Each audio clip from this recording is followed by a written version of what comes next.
ನಾನು ಹೆಚ್ಚು ಜ್ಞಾನ ಎಲ್ಲ SSLC ಮಾತ್ರವೇ ನನ್ನ ವಿದ್ಯಾಭ್ಯಾಸ. ಕಾಲೇಜು ಮೆಟ್ಟಿಲು ಹತ್ತಿಲ್ಲ, ಕಾಲೇಜಿನ ಶಿಕ್ಷಣ ನಂಗೆ ಗೊತ್ತಿಲ್ಲ.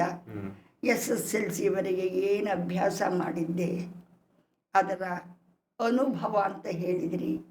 ಅನುಭವದಿಂದ ಪಾಠ ಕಲಿಬೇಕು. ಬೆಂಕಿ ಮುಟ್ಟಿದರೆ ತಾನೇ ಗೊತ್ತಾಗೋದು ಇದು ಸುಡುತ್ತೆ, ಹೌದಲ್ವಾ? ಮುಟ್ತಲೇ ಸುಮ್ಮನೆ ಕೂತಿದ್ರೆ, ಈಗ ಮೊಸರನ್ನು ಕಳೆದಾಗಲೇ ತಾನೇ ಬೆಣ್ಣೆ ಬರೋದು. ಮೊಸರು ಇದರಲ್ಲಿ ಹೇಗೆ ಬೆಣ್ಣೆ ಬರುತ್ತೆ ಅಂತ ಸುಮ್ಮನೆ ಕೂತಿದ್ರೆ, ನದಿಯಲ್ಲಿ ಮುಳುಗಿದಾಗ ಆಳಕ್ಕೆ ಹೋದಾಗ ತಾನೇ ಮುತ್ತು ರತ್ನ ಹವಳಗಳು ನಮಗೆ ಸಿಗೋದು. ಈ ದಡದಲ್ಲಿಯೇ ಕೂತವ್ರಿಗೆ ಏನು ಸಿಗುತ್ತೆ? ಕಪ್ಪೆ ಚಿಪ್ಪು, ಮರಳು, ಕಲ್ಲು ಸಿಗಬಹುದು. ಆಳವಾಗಿ ಮುಳುಗಿದೆ ಯಾವುದರಲ್ಲಿ? ಸ್ಕೌಟಿಂಗ್ ಗೈಡಿಂಗಿನಲ್ಲಿ ಆಳವಾಗಿ ಮುಳುಗಿದ್ರಿಂದ ಈ ಅನುಭವ ನನಗೆ ಸಿಕ್ಕಿತು. ಅದರಿಂದ ನನಗೆ ತುಂಬ ಇಷ್ಟ. ದೇಶ ನೋಡಬೇಕು, ಕೋಶ ಓದಬೇಕು, ಇದಿಷ್ಟೇ ಮನದ ಆಕಾಂಕ್ಷೆ, ಇನ್ನೇನು ಇಲ್ಲ. ಜ್ಞಾನಕ್ಕಿಂತ ಮಿಗಿಲಾದ ವಸ್ತು ಈ ಜಗತ್ತಿನಲ್ಲಿ ಬೇರೆ ಯಾವುದೂ ಇಲ್ಲ. ಜ್ಞಾನದಾಹಿ ನಾನು. ಜ್ಞಾನನ ಕಳವೂ ಮಾಡೋಕ್ಕಾಗಲ್ಲ, ಅದೊಂದು ಅದು ಸಿಗಲ್ಲ. ಹಾಗೆ ಶ್ರಮ ವಹಿಸಿಯೇ ಪಡೆಯಬೇಕು. ಆ ಜ್ಞಾನದಾಹ ಎಲ್ಲರಲ್ಲಿಯೂ ಉದಯಿಸಲಿ ಅನ್ನೋದು ಆ ದೇವರಲ್ಲಿ ನನ್ನ ಪ್ರಾರ್ಥನೆ. ನಾವೆಲ್ಲರೂ ಕೂಡ ಅಣ್ಣ ತಮ್ಮಂದಿರು, ವಿಶ್ವದ ಯಾವುದೇ ಭಾಗದಲ್ಲಿರಲಿ ಎಲ್ಲರೂ ಕೂಡ ಅಣ್ಣ ತಮ್ಮಂದಿರು, ಅಕ್ಕ ತಂಗಿಯರು ಅಂತಕ್ಕಂಥ ವಿಶ್ವ ಭ್ರಾತೃತ್ವದ ಭಾವನೆ ಎಲ್ಲರಲ್ಲಿ ಉದಯಿಸಲಿ. ಕೋಮು, ದ್ವೇಷ, ಅಸೂಯೆ, ಅಸಹನೆ, ಮತ್ಸರ ಇವೆಲ್ಲ ತೊಲಗಲಿ ಅನ್ನೋದೇ ನನ್ನ ಪ್ರಾರ್ಥನೆ. ವಿವೇಕಾನಂದರವರು ಹೇಳಿದ್ರಲ್ಲ, ಅಮೇರಿಕನ್ಸ್ ಬ್ರದರ್ಸ್ ಅಂಡ್ ಸಿಸ್ಟರ್ಸ್ ಅಂತ. ಸೊ ವಿದೇಶದವ್ರನ್ನೇ ನಾವು ಅಕ್ಕ ತಂಗಿ, ಅಣ್ಣ ತಮ್ಮ ಅಂತ ಕನ್ಸಿಡರ್ ಮಾಡಿದ್ಮೇಲೆ ನಾವು ನಮ್ಮ ಅಕ್ಕಪಕ್ಕ ಇದ್ದವ್ರನ್ನ ಅಣ್ಣ ತಮ್ಮ, ಅಕ್ಕ ತಂಗಿ ಅಂತ ಭಾವಿಸಿದ್ರೆ ಸಂಬಂಧಗಳ ಗಟ್ಟಿ ಇನ್ನೂ ಜಾಸ್ತಿ ಆಗ್ತಾ ಹೋಗುತ್ತೆ. ಹೌದು, ನಾವು ಗಟ್ಟಿಗರಾಗ್ತೇವೆ. ನಮ್ಮಲ್ಲಿ ಇನ್ನ ಪ್ರೀತಿ, ವಿಶ್ವಾಸ ಎಲ್ಲರೂ ಅಪ್ಪಿಕೊಳ್ತಾರೆ ವಿನಃ ದೂರ ಸರಿಯೋದಿಲ್ಲ. ಎಲ್ಲರೂ ಬಂಧುಗಳು. ಅವರ ಕೆಲಸದಲ್ಲಿ ನಾವು ಸಹಕರಿಸೋದು, ನಮ್ಮ ಕೆಲಸದಲ್ಲಿ ಅವರು ಸಹಕರಿಸ್ತಾರೆ. ವಿಶ್ವ ಬಂಧುತ್ವ ಪ್ರಾಪ್ತಿಯಾಗೋದು ಹೀಗೆ. SSLCಗೆ ನಿಮ್ಮ ವಿದ್ಯಾಭ್ಯಾಸ ಮೊಟಕುಗೊಳಿಸಿದ್ರಿ. 4 ಕಿಲೋಮೀಟರ್ ನಡೆದು ಹೋಗಬೇಕಾಗಿತ್ತು, ಕಾಡಿನ ದಾರಿ. ಒಬ್ಬಳೇ ಹೆಣ್ಣು ಮಕ್ಕಳು ಅಲ್ಲಿಗೆ 4 ಕಿಲೋಮೀಟರ್ ನಡೆದು ಇಲ್ಲಿಂದ ಓಡಿ ಹೋಗೋದು, ಅಲ್ಲಿಂದ ಓಡಿ. ಯಾವುದೇ ವಾಹನಗಳ ಸೌಲಭ್ಯ ಇರಲಿಲ್ಲ, ಕಾಡು ದಾರಿ. ಅಂತೂ ಧೈರ್ಯ ಮಾಡಿ ನಮ್ಮ ಅಪ್ಪಾಜಿಯವರು ಹೈಸ್ಕೂಲ್ ಮೆಟ್ಲನ್ನು ಏರಿಸಿದರು. ಅದು ಯಾವಾಗಲೂ ನಾನು ಅವರಿಗೆ ಶಿರಸಾಷ್ಟಾಂಗ ನಮಸ್ಕಾರವನ್ನು ಮೊದಲು ನಮ್ಮ ತಂದೆಗೆ ಆದ್ಯತೆ ಕೊಡ್ತೇನೆ. ವಿದ್ಯಾವಂತರನ್ನಾಗಿಸಿದರು. ಅವರು ಕಲಿಸಿದ ಅವರೂ ಕೂಡ ಕುಳಿತು ಮನೆಯಲ್ಲಿಯೇ ಪಾಠ ಮಾಡ್ತಾಯಿದ್ರು, ನಮಗೆ ತಿಳಿ ಹೇಳ್ತಾಯಿದ್ರು. ಅನುಭವದ ಗಣಿಯಾಗಿದ್ದರು ತಂದೆಯವರು. ತುಂಬ ಅನುಭವ ಇತ್ತು. ಎಲ್ಲ ಕಡೆ ಓಡಾಡ್ತಾ ಇದ್ದರು. ಜನ ಬಳಕೆ ಜನಾನುರಾಗಿಯಾಗಿದ್ದರು. ಆದ್ದರಿಂದ ಅವರ ಶಿಕ್ಷಣ ಬಾಲ್ಯದಲ್ಲಿ ತಂದೆಯ ಶಿಕ್ಷಣ, ತಾಯಿ ಶ್ರಮಜೀವಿ, ತಂದೆ ಒಳ್ಳೆ ಶಿಕ್ಷಣ ಕೊಡಿಸಿದರು. ಯಾವಾಗಲೂ ನಾನು ನೆನಪು ಮಾಡಿಕೊಳ್ತಾ ಇದ್ದೇನೆ. ಅವರ ಪಾದಾರವಿಂದಗಳಿಗೆ ಸಾಷ್ಟಾಂಗ ಪ್ರಣಾಮಗಳನ್ನು ನಾನು ಅರ್ಪಿಸ್ತೇನೆ. ನಮ್ಮ ತಂದೆ ಅತ್ಯಂತ ಶ್ರೇಷ್ಠ ವ್ಯಕ್ತಿ. ಖಂಡಿತ. ಒಂದು ಮಾತೇ ಇದೆ, ಹೆಣ್ಣೊಂದು ಕಲಿತರೆ ಶಾಲೆಯೊಂದು ತೆರೆದಂತೆ ಅಂತ.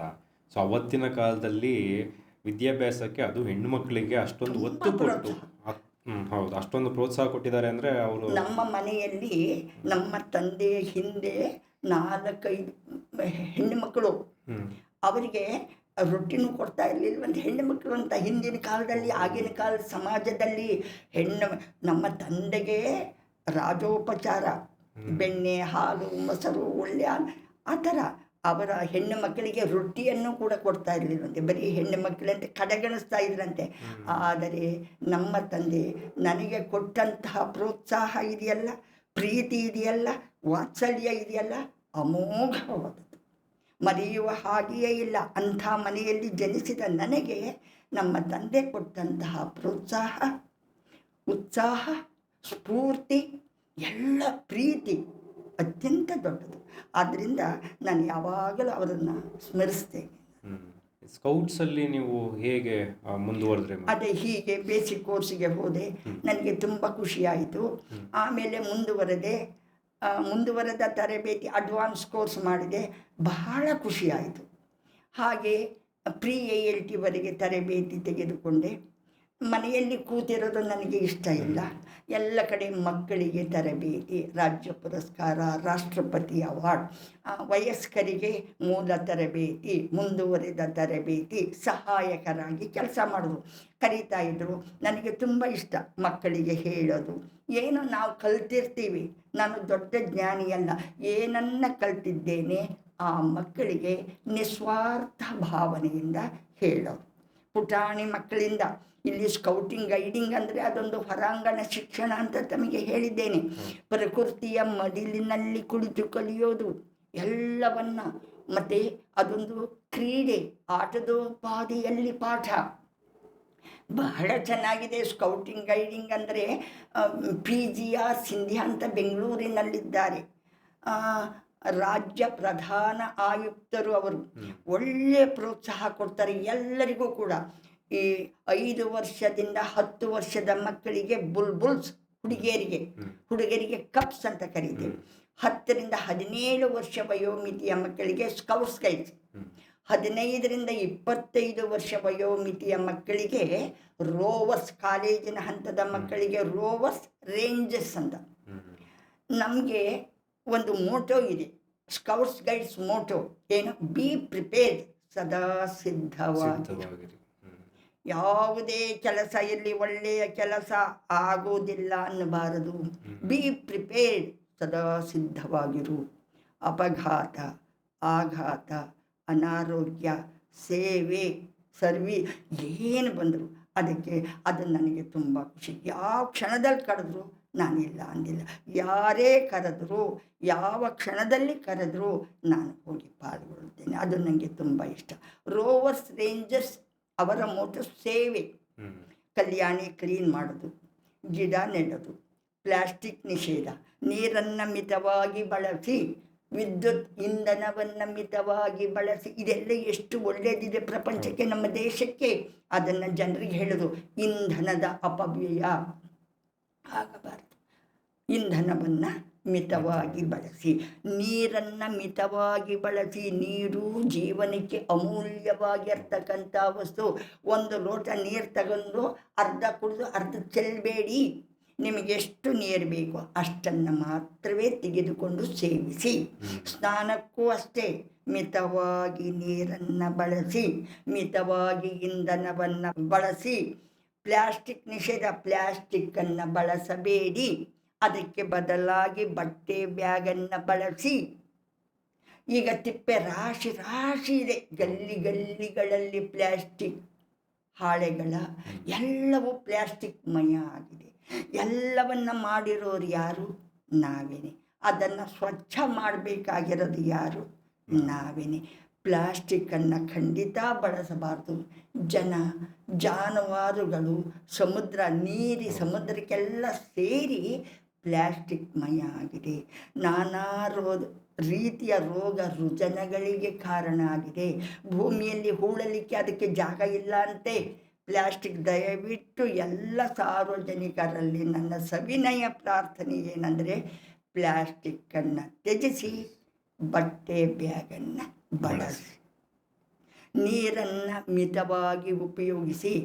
ರೋಡಿನಲ್ಲಿ ಮನೆಯಲ್ಲಿ ಏನಿದೆ ಅಂತ ಬೋರ್ವೆಲ್ಲೆಲ್ಲ ಹಾಕಿಸ್ಕೊಂಡಿದ್ದಾರಂತೆ, ರೋಡಿನುದ್ದಕ್ಕೂ ಮಂದಿ ಉದ್ದ ನೀರು ನಿಂತಿರುತ್ತೆ.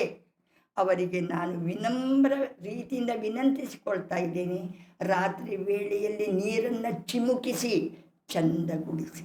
ಅವ್ರು ಗುಡಿಸಲ್ಲ, ಮೈ ಬಗ್ಗಿಸಲ್ಲ, ನೀರನ್ನೇ ಹರಿಬಿಡೋದು. ನೀರು ಹಾಳು ಮಾಡಬಾರ್ದು. ಅತ್ಯಂತ ಮಹಾನ್ ಪಾಪದ ಕೆಲಸ ಅದು. ನೀರನ್ನು ಮಿತವಾಗಿ ಬಳಸಿ, ಪ್ಲಾಸ್ಟಿಕ್ ನಿಷೇಧಿಸಿ, ಸ್ವಚ್ಛತೆಯನ್ನು ಕಾಪಾಡಿ, ಪರಿಸರವನ್ನು ರಕ್ಷಿಸಿ. ಮರ ಗಿಡ ಕಡಿಯಬೇಡಿ. ಎಷ್ಟು ಚೆನ್ನಾಗಿದೆ.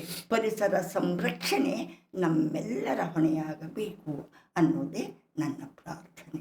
ಹೀಗೆ ಮಾಡಿದಾಗ ಸಣ್ಣ ಸಣ್ಣ ವಸ್ತುವಿಗೂ, ಸಣ್ಣ ಸಣ್ಣ ಕೆಲಸಕ್ಕೂ ಗಮನ ಹರಿಸಿ ಮಾಡಿದಾಗ ನಮ್ಮ ದೇಶ ಸಮೃದ್ಧ ಖಂಡಿತ ಆಗುತ್ತೆ, ಬಡತನ ನಿವಾರಣೆಯಾಗುತ್ತೆ, ಎಲ್ಲರಿಗೂ ಸಮಾನ ಅವಕಾಶ ಸಿಗಬೇಕು.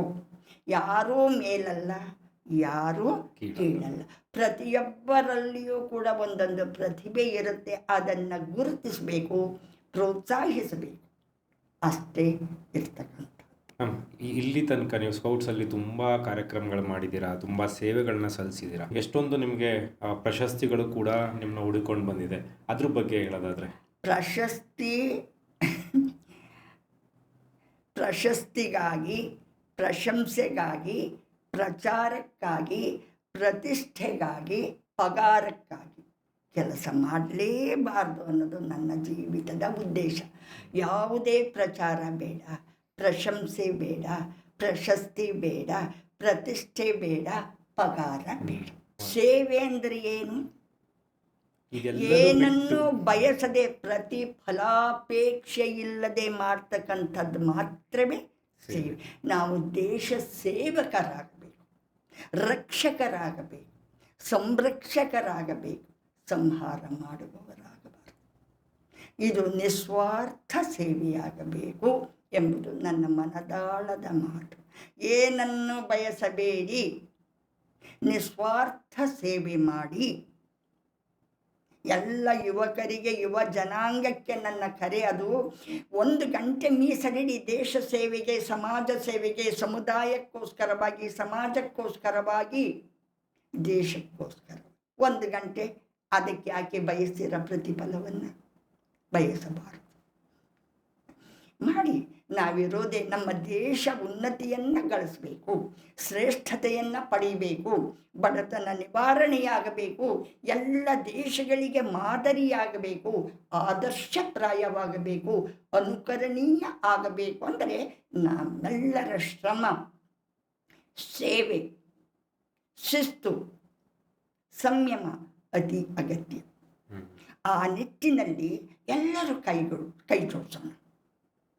ಎಲ್ಲ ಒಂದೇ ಕೈಯಲ್ಲಿ ಚಪ್ಪಾಳೆ ಹಾಕೋಕ್ಕಾಗೋದಿಲ್ಲ. ಎಲ್ಲರೂ ಕೈ ಜೋಡಿಸಿದಾಗ ಎಷ್ಟು ಚೆನ್ನಾಗಿದೆ ಪರಿಕಲ್ಪನೆ. ಆ ಯುವ ಜನಾಂಗಕ್ಕೆ ನಾನು ಪ್ರಾರ್ಥಿಸಿಕೊಳ್ಳುವುದು ಹಾಗೆ. 1 ಗಂಟೆ ಮೀಸಲಿಡಿ ಸಮಾಜಕ್ಕೆ, ಸಮುದಾಯಕ್ಕೆ, ದೇಶಕ್ಕೆ, ಎಲ್ಲರೊಟ್ಟಿಗೆ ಸಮಾಜಮುಖಿಯಾಗಿ ಕೆಲಸ ಮಾಡು.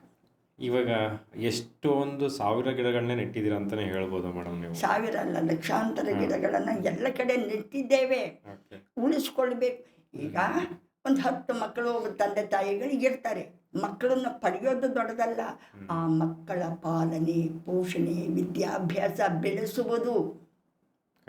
ನಟ್ಟಿದ್ದೇವೆ, ಅದರ ಪಾಲನೆ, ಪೋಷಣೆ, ಮರವಾಗಿ ಅವು ಬೆಳೆಯೋ ತನಕ ರಕ್ಷಣೆ ಮಾಡಬೇಕಲ್ಲ, ನೀರು ಹಾಕಬೇಕಲ್ಲ, ಅಗೀಬೇಕಲ್ಲ, ಗೊಬ್ಬರ ನೀರು ಬೆಳೆಸಬೇಕು, ಆ ಕಾಯಕ ಆಗಬೇಕು.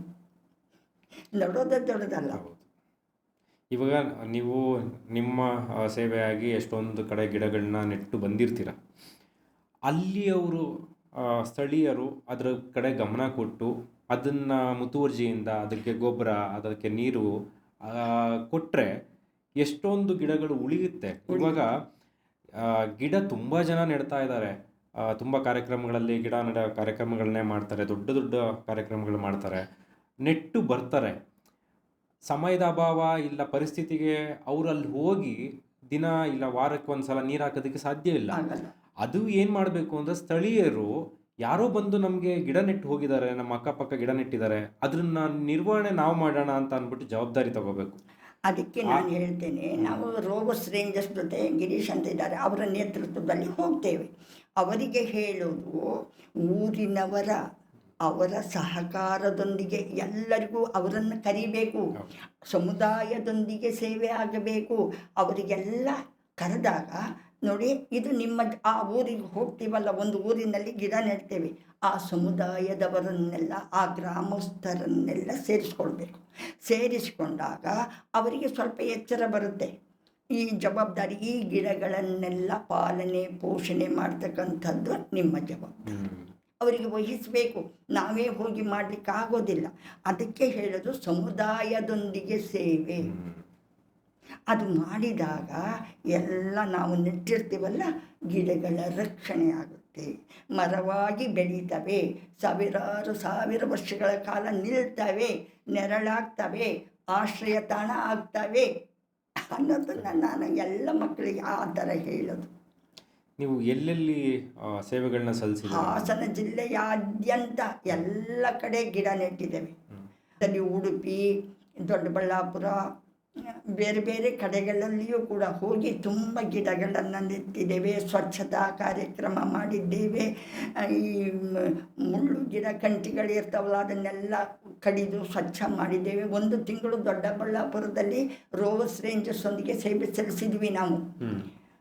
ಎಲ್ಲವನ್ನು ಸ್ವಚ್ಛ, ಅದು ಬರ್ತಾನೆ ಇರುತ್ತಲ್ವ, ಮಳೆ ಬಂದಾಗ ಕಳೆ ಯಾವಾಗಲೂ ಇರುತ್ತೆ. ಮುತುವರ್ಜಿ ವಹಿಸಿದಾಗ ಮಾತ್ರವೇ ಬೇಡವೆಂದರೂ ಕೂಡ ಬೆಳೆಯುವುದು ಕಳೆಯು, ಮುತುವರ್ಜಿ ವಹಿಸಿದರೆ ಮಾತ್ರವೇ ಬೆಳೆಯು. ಇದನ್ನು ಚಂದ ನೆನಪಿಟ್ಟುಕೊಳ್ಬೇಕು. ಇಲ್ಲದೆ ಎಲ್ಲ ಕಡೆ ಬೆಳೆಯುತ್ತೆ, ಹೇರಳವಾಗಿ ಬೆಳೆಯುತ್ತೆ. ವರ್ಷ ವರ್ಷ ಅದನ್ನು ಸ್ವಚ್ಛ ಮಾಡ್ತಾನೇ ಇರಬೇಕು. ಈ ಗಿಡಗಳಿಗೆ ಮಾತ್ರ ಎಷ್ಟು ರಕ್ಷಣೆ ಮಾಡಿದರೂ ಸಾಲದು. ಆ ರೀತಿಯಲ್ಲಿ ಎಚ್ಚರ ವಹಿಸಬೇಕಾಗಿದೆ ನಾವು. ಪಾಲನೆ, ಪೋಷಣೆ, ನೀರು, ಗೊಬ್ಬರ. ಒಂದು ಮರ ನೆಟ್ಟರೆ ಎಷ್ಟು ಕೋಟ್ಯಾಂತರ ರೂಪಾಯಿ, ಅದರ ಲೆಕ್ಕ ಇಡಲಿಕ್ಕೆ ಆಗೋದಿಲ್ಲ. ಅದರ ಜೀವಿತದ ಅವಧಿಯಲ್ಲಿ ಅಷ್ಟು ಕೋಟ್ಯಾಂತರ ರೂಪಾಯಿ ಬೆಲೆ ಬಾಳುತ್ತೆ ಒಂದು ಮರ. ಈ ಮನುಷ್ಯ ಸತ್ತರೆ 1 ಪೈಸೆಗೂ ಯಾರು ಕೊಳ್ಳೋರಿಲ್ಲ. ಆ ಮರ ಕಡಿದ್ರೂ ಕೂಡ ಎಷ್ಟು ಕೋಟಿಗೆ ಬೆಲೆ ಬಾಳುತ್ತೆ. ಗಂಧ, ಶ್ರೀಗಂಧ. ಅದಕ್ಕೆ ಹೇಳೋದು, ಎಲ್ಲವನ್ನು ಚಂದ ಮನಸ್ಸಿಟ್ಟು ಮಾಡಿ ರಕ್ಷಣೆ ಮಾಡಬೇಕು.